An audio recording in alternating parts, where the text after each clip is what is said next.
안녕하세요. 알쓸시널의 DJ 수진입니다. 알쓸시널 무슨 뜻인지 아시나요?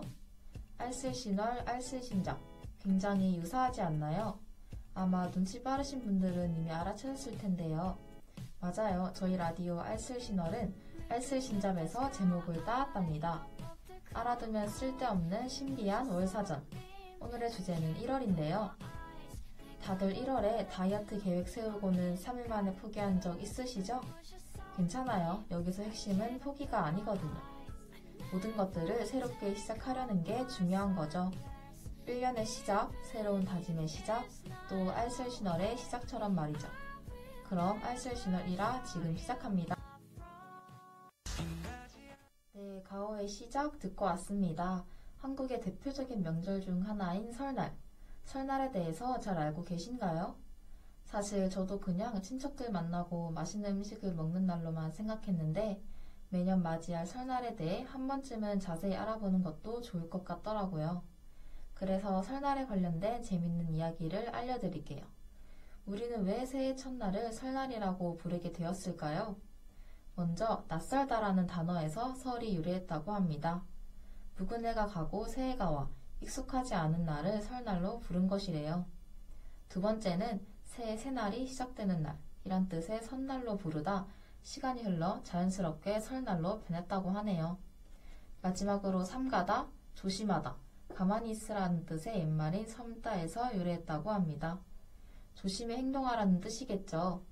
설날을 한자로 신일이라고 표현하는데 신일은 삼가고 조심하는 날이란 뜻입니다.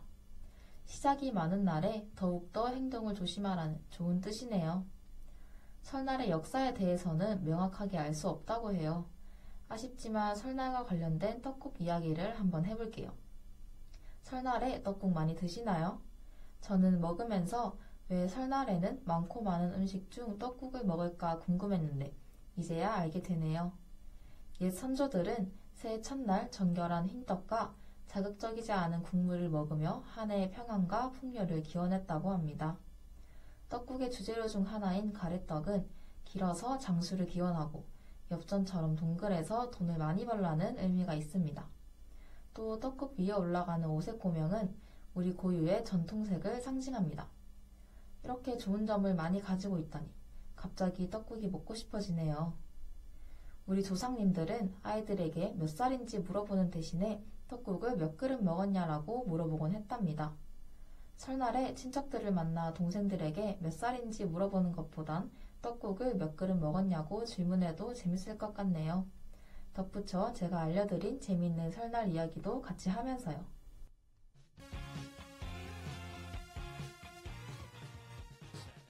설날은 이쯤 되면 충분히 안 것 같고 우리 1월에 대한 얘기를 더 해볼까요?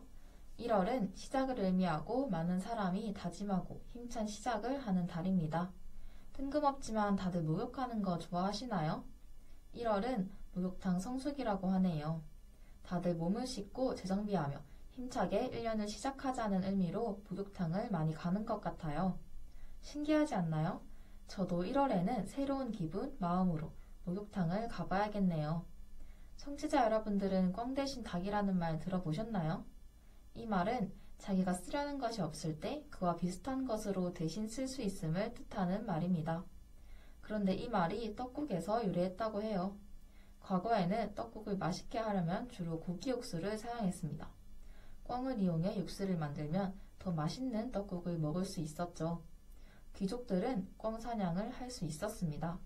그래서 비교적 쉽게 꽝을 구할 수 있었는데 사냥을 할 수 없는 백성들은 꽝을 구하기 힘들었죠. 그래서 꽝 대신 닭을 이용해 육수를 냈다고 합니다. 이렇게 꽝 대신 닭이라는 말이 나오게 되었죠.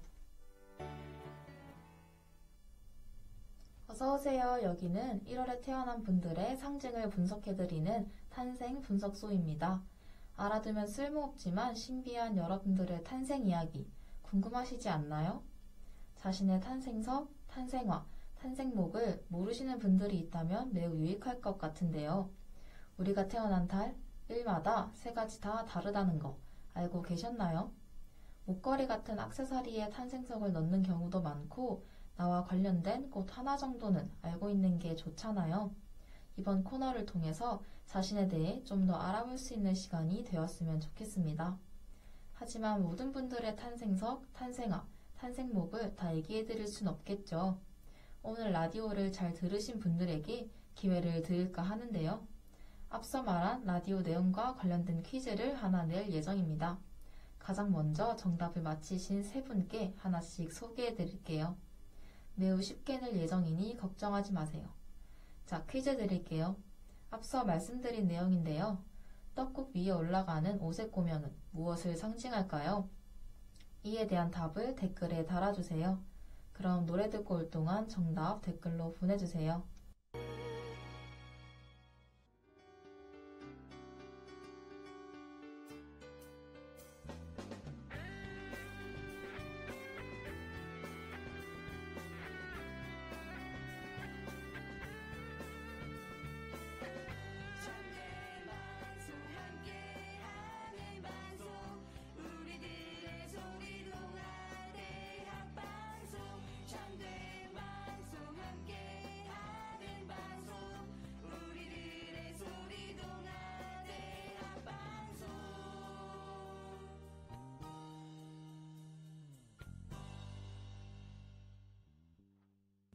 제가 문제가 쉬울 거라고 했죠? 자자, 다들 진정하세요. 일단 정답 먼저 알려드릴게요. 떡국 위에 올라가는 오색 고명은 우리 고유의 전통색을 상징한답니다. 제일 먼저 댓글 남겨주신 8678님에게 선택권을 먼저 드릴게요. 탄생석, 탄생화, 탄생목 중에 어떤 것을 알고 싶으신가요? 지금 생일과 함께 댓글 보내주세요. 네, 탄생화라고 해주셨습니다. 8678님의 생일은 1월 9일이라고 하셨네요. 라디오 1월에 1월 생일이라니 시작이 좋은데요. 1월 9일에 탄생하는 노랑 제비꽃입니다. 수줍은 사랑이라는 뜻이네요. 수줍은 사랑이라 너무 귀여운 뜻인데요. 왠지 풋풋한 사랑을 할 것 같아요. 8678님의 사랑 이야기를 한번 들어보고 싶네요. 두 번째로 정답 남겨주신 7645님도 생일과 함께 알고 싶은 것을 댓글로 남겨주세요. 댓글 남겨주시면서 탄생목이 존재한다는 게 신기하고 궁금하다고 얘기해 주셨는데요. 맞아요. 저도 그렇게 생각해요. 탄생아랑 탄생석은 비교적 많이 들어봤는데 탄생목은 조금 생소해 더 관심이 가는 것 같아요. 그리고 탄생목은 기간별로 존재한답니다.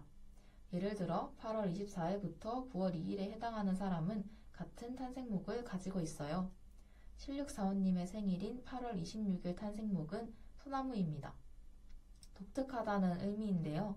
소나무의 의미가 독특이라니 조금 신기하네요. 뭔가 끈기 있고 강할 것 같은 느낌이라고 생각했는데 조금 색다른 의미인 것 같아요. 마지막 분도 댓글 보내주세요. 4월 13일 탄생석은 바이올렛 펄입니다. 자존심, 도도함을 뜻하네요. 탄생석 이름부터 뭔가 도도한 느낌이 들어요. 0981님은 평소에 도도하다는 소리를 많이 들으시나요? 만약 그렇다면 신기할 것 같네요. 이렇게 세 가지를 다 알아보았는데 어떠신가요? 나의 탄생아는 어떨지, 나의 다른 탄생의 상징들은 어떨지 궁금하지 않으신가요? 다음 화에도 기회가 있으니 그때 도전해보세요. 그럼 노래 듣고 오겠습니다. 이번에는 한국이 아니라 다른 나라 이야기도 한번 해보려고 해요. 우리나라뿐만 아니라 다른 나라에도 신기한 이야기가 많더라고요. 먼저 영국으로 가볼까요? 영국의 1월 6일은 죽음의 날로 불린대요. 슬픈 이야기죠. 왜 그러냐면 영국에서는 휴가 시즌을 보내지 못한 의료인들이 연초에 휴가를 몰아서 쓰는 관행이 있다고 합니다.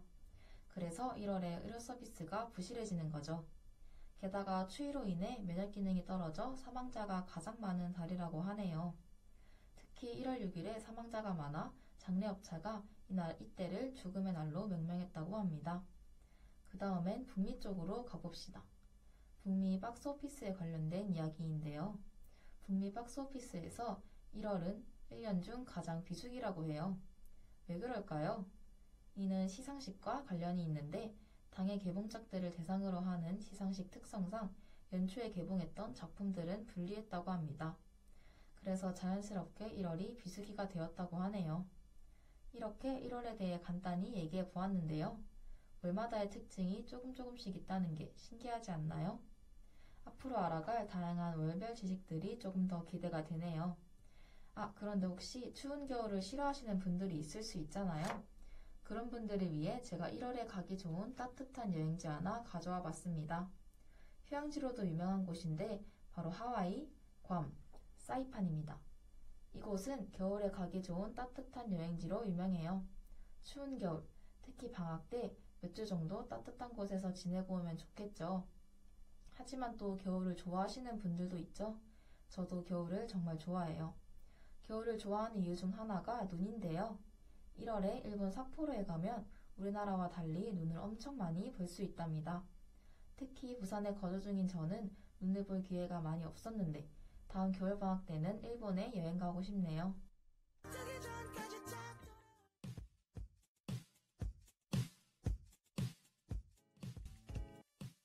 1월은 지났지만 여러분의 올해 1월은 어떠셨나요? 혹시 그때 계획했던 일들은 잘 진행되고 있나요? 그렇다면 정말 대단하시네요. 앞으로도 응원할게요. 만약 아니더라도 뭐 어때요? 다시 시작하면 되죠. 1월에만 시작하라는 법 없잖아요. 라디오를 듣고 계시는 모든 분들의 시작을 제가 응원할게요. 자, 1월에 관련된 얘기 재밌으셨나요? 오늘 들은 다양한 이야기를 설날에 가족들과 함께 얘기해봐도 좋을 것 같아요. 다음 화에는 어떤 주제로 올지 살짝 눈치채셨을까요? 다음 화의 주제는 2월입니다. 6월에는 좀 더 새롭고 유익한 주제로 찾아뵐게요. 알쓸 신화를 다시 듣고 싶으시다면 유튜브와 다우미디어 센터 홈페이지에서 청취하실 수 있습니다. 지금까지 제작가 성출의 김승우 PD 수고하셨고요. 저는 알쓸 신화의 DJ 수진이었습니다.